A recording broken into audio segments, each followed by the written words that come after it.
Hello बच्चों, जैसे कि आपको बताएं कि एक एक क्वेश्चन आपको सॉल्व करवा रहे हैं।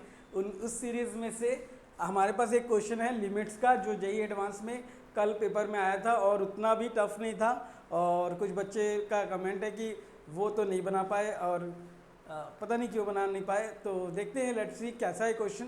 क्वेश्चन को सबसे पहले देखिए। क्वेश्चन में दिया है, लिमिट दे दिया है alpha and beta two real numbers दे दिए हैं such that limit x tends to zero, limit ये दिया है एक्स, ये एक्स क्यूब दे दिया है। मैं एक बार क्वेश्चन चेक कर लेता हूँ।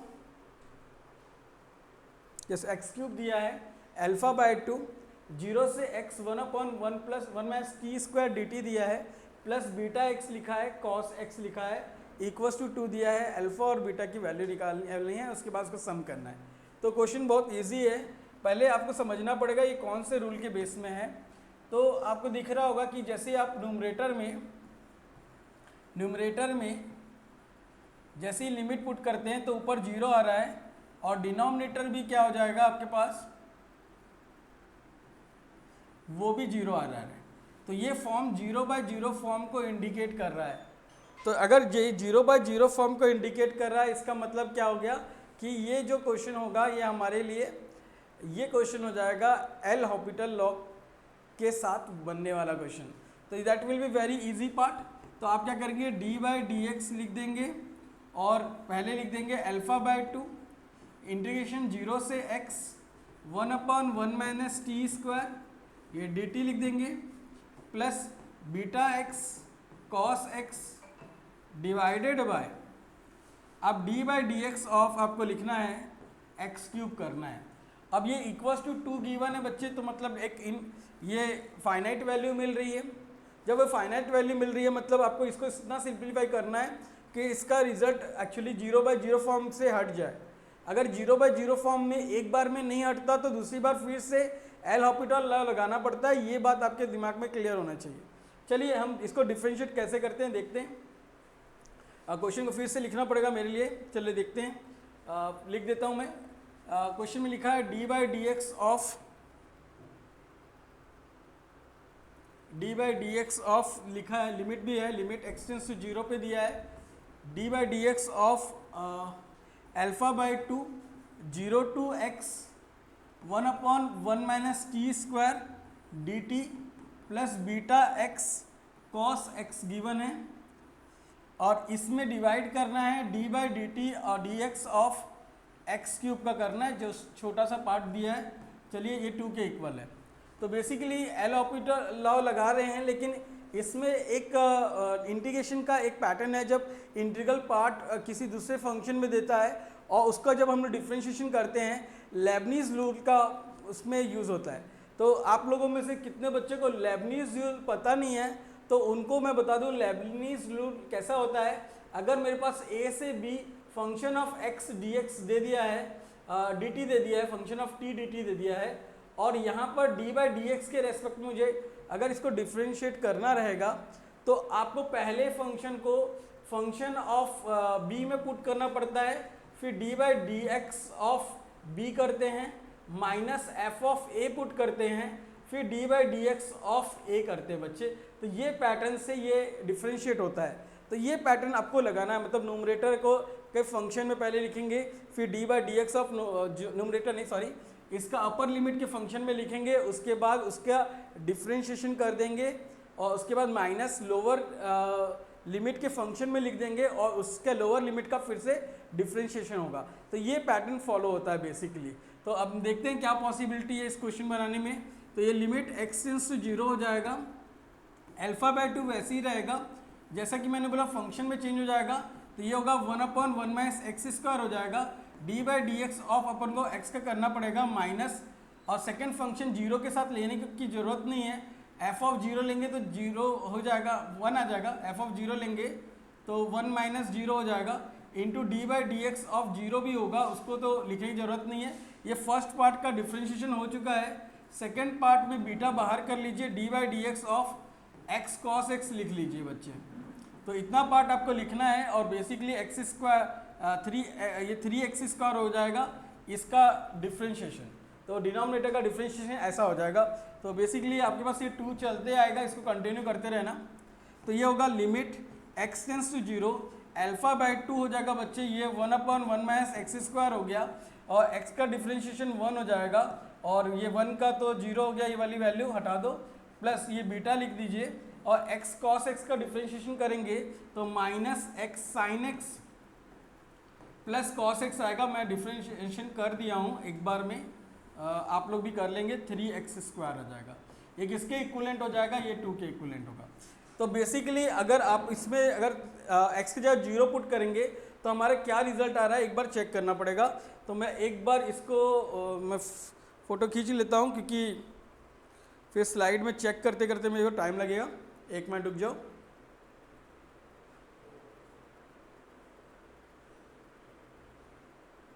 चलिए अब मैं चेंज कर रहा हूँ, अब इसको मैं एक बार लिख देता हूँ, क्वेश्चन को रिपीट कर देता हूँ क्योंकि सेकंड फिर से रिपीट करना ही पड़ेगा आपको। तो ये लिखा है लिमिट एक्स टेंस टू 0 आया हमारा, अल्फा बाई 2 आया, 1/1 माइनस एक्स स्क्वायर आ गया और प्लस बीटा टाइम्स ऑफ आ गया है हमारे पास, माइनस एक्स साइन एक्स आया हुआ है, प्लस कॉस एक्स आ गया है और डिवाइडेड बाय 3x स्क्वायर आ गया बच्चे, और ये हमारे पास 2 के इक्विवेलेंट।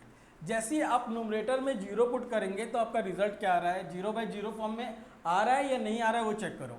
तो आप लिखेंगे लिमिट एक्स टेंस टू 0 लेंगे, तो जैसे ही आपने अपर लिमिट में 0 लिया और लोअर लिमिट में क्या हो रहा है, लोअर लिमिट तो मुझे दिख रहा है डायरेक्ट 0 बन रहा है, हाँ यस सभी का आ रहा है, लोअर लिमिट 0 हो जाएगा। अपर लिमिट में लिखेंगे तो ये हो जाएगा अल्फा बाई 2 प्लस बीटा, और x की जगह 0 लेंगे तो ये माइनस 0 टाइम्स ऑफ साइन 0 हो जाएगा, प्लस कॉस 0 मतलब 1 होता है। तो ये इतना फॉर्म आया होगा। और आगे बढ़ जाते हैं, ये बन रहा है आपके पास alpha by 2 plus beta into बस कॉस 0 मतलब 1 हो जाएगा, ये बाई 0 आ रहा है। बेसिकली एक फाइनाइट वैल्यू चाहिए थी लेकिन नीचे डिनोमिनेटर में 0 आ गया।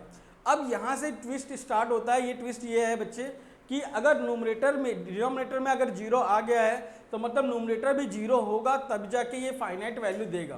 तो इस कारण से आपको न्यूमरेटर पार्ट को 0 का इक्विवेलेंट लिखना पड़ेगा। तो बेसिकली आपके पास क्या आ जाएगा, alpha by 2 equals to beta लिख देंगे, आप माइनस बीटा लिख देंगे, और या फिर अल्फा बाई 2 प्लस बीटा को आप 0 ले लेंगे। एक बार चेक कर लीजिए। So alpha by 2 plus beta को आप 0 लिख सकते हैं, चाहें तो alpha plus 2 beta is equal to 0 लिख सकते हैं, अल्फा के प्लेस में माइनस 2 बीटा लिख सकते हैं। एक रिजल्ट आपके पास आ चुका है, इस रिजल्ट को काम आएगा, आप लिख के रखेंगे।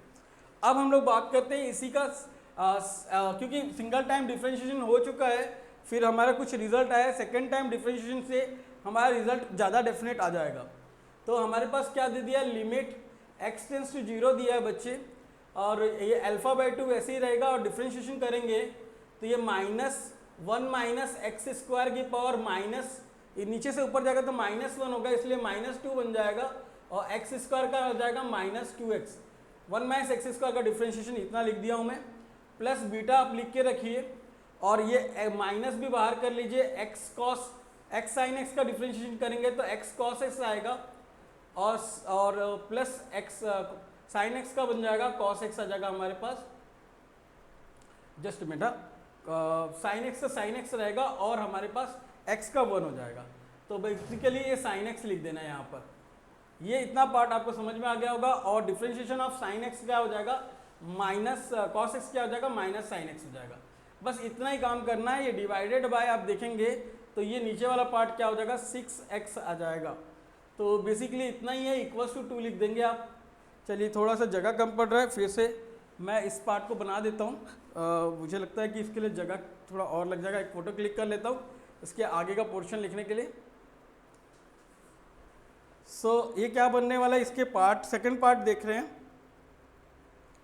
हमारे पास आ चुका है लिमिट एक्स टेंस टू 0 आया है, अल्फा बाई 2 आ चुका है, और -1 माइनस एक्स स्क्वायर की पावर -2 आया है, इंटू -2x आया है, बीटा टाइम्स ऑफ आपके पास रिजल्ट आया है -x cos x plus sine x, और माइनस साइन एक्स भी आ चुका है, और डिवाइडेड बाय हमारे पास एक बार रीचेक कर लेना, माइनस सब में तो नहीं था, नहीं है, तो डिवाइडेड बाय हमारे पास 6x आ चुका है। तो ये हमारे पास क्वेश्चन आ चुका था।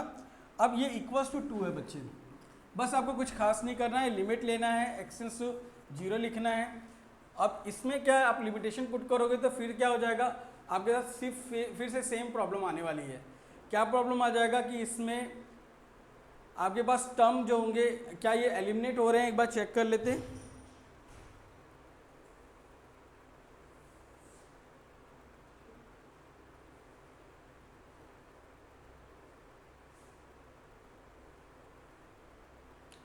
यही वाला पोर्शन हो गया हमारे पास, ये अल्फा बाई 2 रहेगा। मैं x के प्लेस में 0 पुट करके देख रहा हूँ, तो ये पूरा का पूरा पार्ट 0 हो जा रहा है, नीचे वाला पार्ट भी 0 हो रहा है। तो फर्दर एक बार और डिफ्रेंशिएशन की ज़रूरत हो जा रही है बच्चे। ये क्वेश्चन बहुत ही ज़्यादा कॉम्प्लिकेटिव हो गया है। तो इसको देखिए, मैं एक बार सिंप्लीफाइड लिख देता हूँ कि पेपर में, तो ये क्वेश्चन मुझे लगता है ये question one of the good question है। ये क्या होगा, beta times of minus x cos x हो जाएगा, माइनस 2 साइन एक्स बन जाएगा, और ये अपॉन में ये 6x हो जाएगा। अब ये इक्वल्स टू 2 चल रहा है, एक बार और डिफ्रेंशिएट करिए तो ये जाएगा लिमिट x टेंड्स टू 0। तो ये अल्फा बाई 2 हो जाएगा, ये u इंटू वी लगने वाला है, इसमें से 2 से 2 उड़ा भी सकते हो आप, ये बार बार टाइम पास करने की जरूरत नहीं है।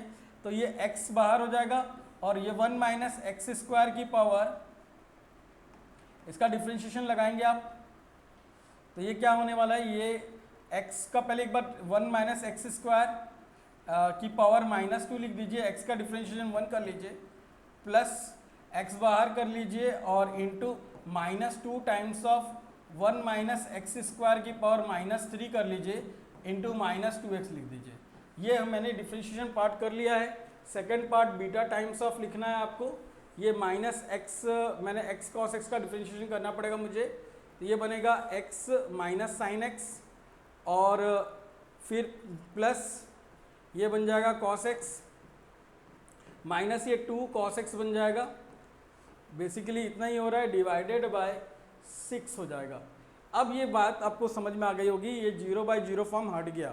अब x की जगह में आप 0 पुट करके देख लेना क्या हो रहा है, x 0 पुट करने से ये पूरा कंप्लीटली 0 नहीं बन रहा होगा। तो देख लेते हैं इसमें क्या होगा, जहाँ जहाँ x है वहाँ 0 पुट कर लो, ये 0 पुट कर दिए तो ये 1 आ जाएगा, तो इसमें 0 पुट कर दिए तो कंप्लीटली 0 हो जाएगा, ये हो गया 1, ये हो गया 0, इसमें 0 पुट किया ये 0 हो जाएगा, ये हो जाएगा 1, और ये हो जाएगा -2। तो -1 -2 कितना, -3 हुआ, और ये अल्फा टाइम्स ऑफ 1 है, तो हमारे पास अल्फा प्लस बीटा में -3 आ रहा है आपके पास, डिवाइडेड बाय 6 आ रहा है, ये किसके इक्वल हो रहा है, 2 के इक्वल हो रहा है। तो देख लेते हैं, सॉल्यूशन तो ऑलमोस्ट हो गया है हमारा। तो हमारे पास क्या रिजल्ट आ रहा है, हमारे पास रिजल्ट आ रहा है alpha -3 beta by 6 is equal to 2 आ रहा है। So alpha -3 beta is equal to 12 हो जाएगा। और हमारे पास एक रिजल्ट था, पहले वाले सॉल्यूशन में कुछ रिजल्ट आया था, देखते हैं। पहले वाले सॉल्यूशन से रिजल्ट आया था alpha is equal to -2 beta था, तो अल्फा की जगह -2 बीटा पुट कर सकते हैं, -3 बीटा इज इक्वल टू 12 हो जाएगा, तो -5 बीटा इज इक्वल टू 12 आ जाएगा बच्चे, तो बीटा इज इक्वल टू -12/5 आ जाएगा। तो एक रिजल्ट -12/5 आ गया है, और अल्फा क्या हो जाएगा, देखिए अल्फा क्या है, -2 टाइम्स ऑफ बीटा क्या है, क्या आया था मेरा, -12/5 आया था, तो -12/5 पुट कर देते हैं, -12/5। तो ये हो गया हमारे पास बीटा की वैल्यू +24/5 हो गया। तो बेसिकली पूछा क्या है, अल्फा प्लस बीटा की वैल्यू पूछा है, एक आ रहा है 24/5, एक आया था -12/5, तो सॉल्व करिए तो 12/5 आ रहा है। चलिए देखते हैं ऑप्शन मैच किया है कि नहीं।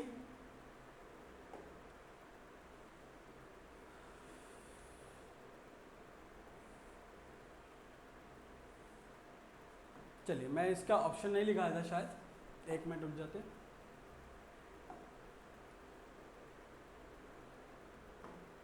हाँ, सो मैंने इसका ऑप्शन नहीं लिखा था, एक बार चेक कर लेते हैं इसके ऑप्शन को।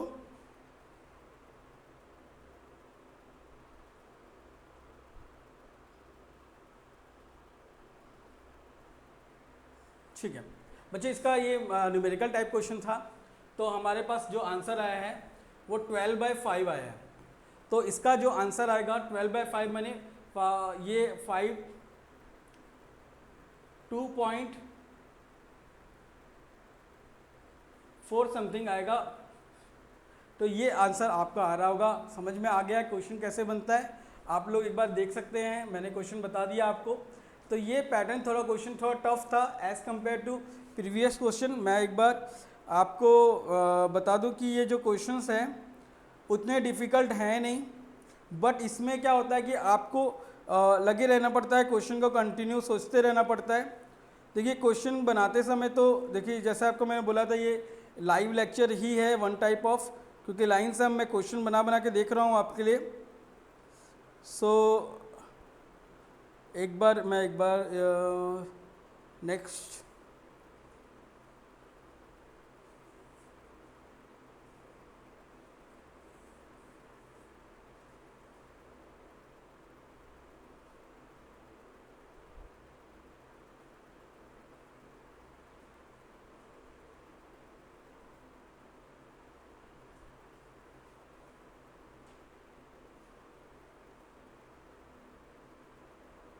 ठीक है।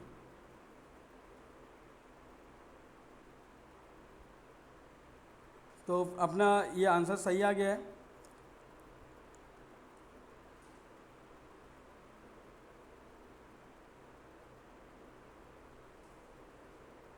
तो बच्चों बस यही समझना है कि आपको पैटर्न तक जाना है, हर एक पैटर्न को आपको सॉल्व करके देखना है बच्चों। जब तक आपका पैटर्न सॉल्व नहीं होगा तो आपसे क्वेश्चन नहीं बन पाएगा।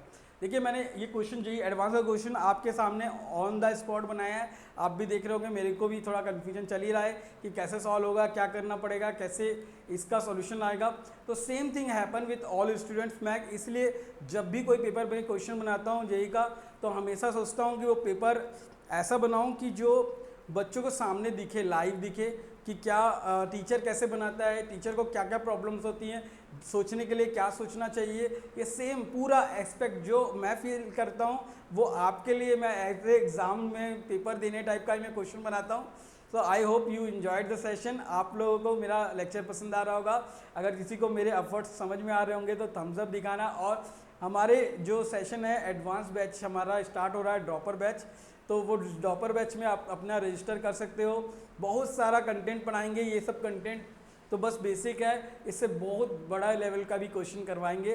तो बस आपका साथ रहना चाहिए। Thank you so much. आपको लग रहा होगा कि ये पोर्शन तो बहुत कॉम्प्लिकेटेड हो गया, तो डोंट यू वरी, ऐसे क्वेश्चंस आते रहते हैं और जेईई एडवांस की जर्नी में ये क्वेश्चन नॉर्मल है।